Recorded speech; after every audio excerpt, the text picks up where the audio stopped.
Olé, salut à toutes et à tous et bienvenue dans cette nouvelle vidéo. Aujourd'hui, nous allons aborder le point qui est pour moi le plus important, à savoir comment manager la phase de club au moment de l'impact.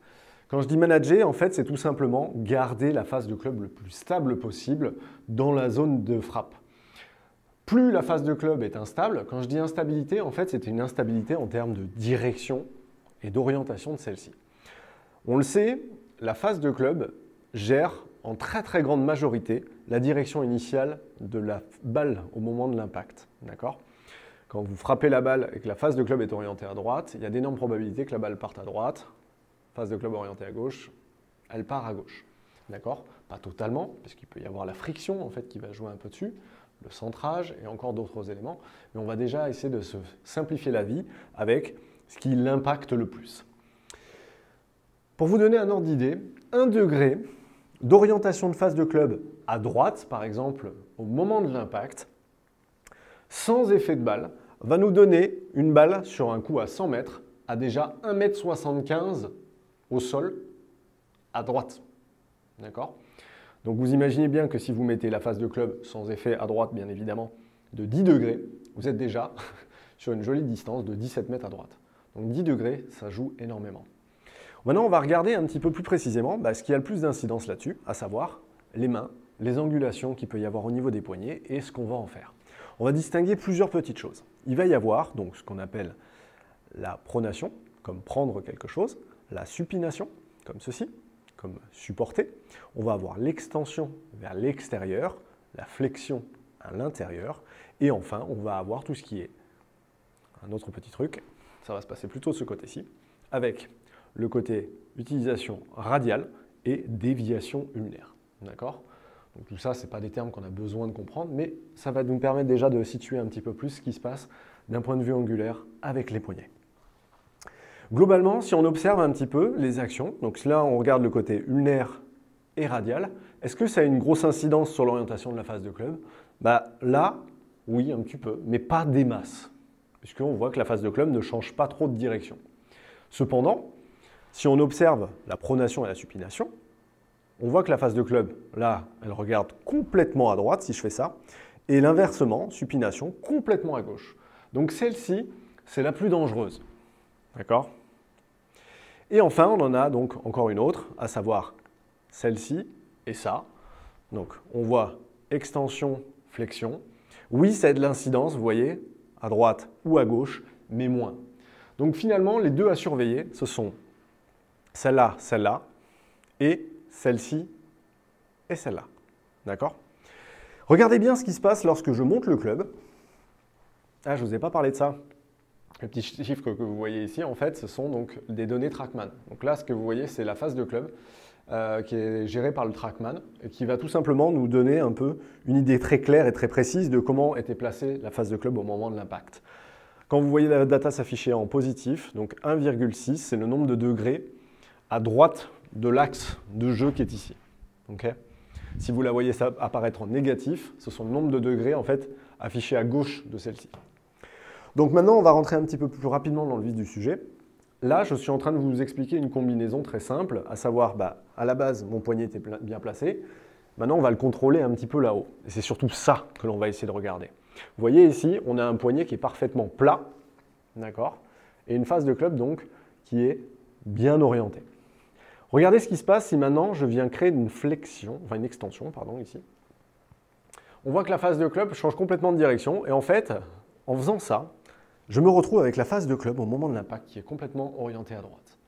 Donc tous ceux qui ont des problèmes de direction, en fait, cette vidéo va vraiment vous aider à mieux concevoir ce qui se passe et comment, mine de rien, commencer à mettre peut-être certains correctifs juste en checkant et en regardant comment va être positionné votre poignet avant, le poignet là où il y a le gant, au niveau du sommet. Vous l'aurez compris, il n'y a pas une bonne ou une mauvaise façon de faire. En fait, il y en a plein de combinaisons. Elles peuvent quasiment toutes marcher. Certaines sont malheureusement incompatibles. Pour ça, je vais traiter plus en profondeur les différentes possibilités de pouvoir réussir à avoir une bonne combinaison de ça dans le Discord. On a créé un Discord privé, vous le verrez, donc, qui sera en lien dans la description. Pour ça, il suffit simplement de vous inscrire à la newsletter. D'accord ? Et on vous enverra le lien. C'est un Discord privé, mais gratuit. Donc, maintenant, on va regarder un petit peu ça plus en profondeur. Regardez ce qui se passe si je viens monter le club et effectuer justement une extension ici. On voit que la balle part à droite et la face de club était orientée 9 degrés à droite. Maintenant, regardez ce qui se passe si je viens faire la même chose mais en bombant le poignet. Donc c'est l'inverse, vous voyez. Voilà. On voit que la face de club est beaucoup plus derrière. Elle regarde plus vers vous d'ailleurs. Ici, je place, je bombe le poignet. Et on voit que la balle, pour le coup, part très à gauche. C'est tellement à gauche que le TrackMan n'a pas pris la data. Il préfère dire à un moment donné, désolé Toff, ça c'est trop mauvais pour moi. Ok, ici, tac, je vais le bomber un tout petit peu. Voilà. Donc là, on voit la même chose. Elle part donc moins à gauche, mais elle part quand même à gauche 6 degrés. Donc maintenant, on va regarder rapidement ce qui se passe si je remets le poignet complètement à plat. Donc je me place, super. Poignet plat.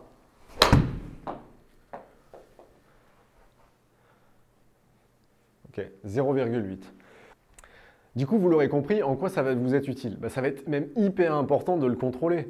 Si jusqu'à présent, vous n'avez jamais regardé un peu ce qui se passait là-haut, c'est très compliqué. Peut-être que si vous avez des problèmes à l'heure actuelle de direction initiale de balle, donc votre balle part trop à droite ou trop à gauche, jetez-y un coup d'œil.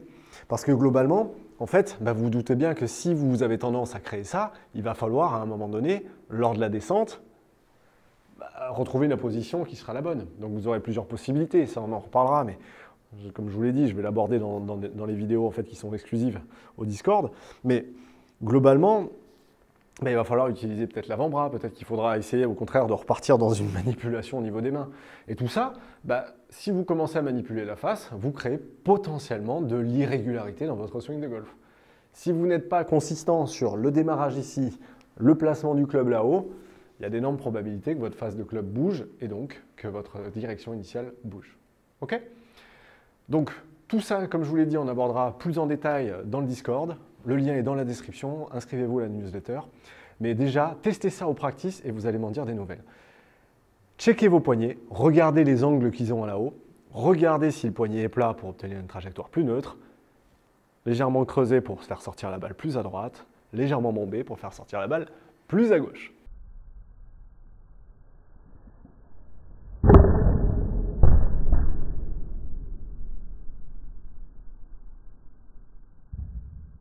Merci à tous d'avoir suivi cette vidéo. Pensez bien à aller nous rejoindre dans le Discord. C'est un lieu de partage et d'échange où il y a toute la communauté qui se rejoint.